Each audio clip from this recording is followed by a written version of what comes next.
ஜனவரி மாதம் 26ஆம் தேதி தாம் வெளிநாடு செல்ல வேண்டியுள்ளதால் வழக்கில் ஆஜராக முடியாது எனவும் வெளிநாடு செல்வதற்கான உத்தரவை வழங்குமாறும் பாராளுமன்ற உறுப்பினர் நாமல் ராஜபக்ச தமது சட்டத்தரணிகளூடாக நீதிமன்றத்துக்கு அறிவித்தார்.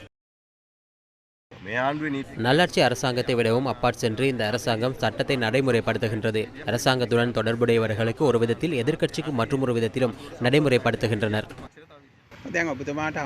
உங்களுக்கு ஹம்பாந்தோட்டை நீதிமன்றத்திலும் வழக்கு உள்ளது.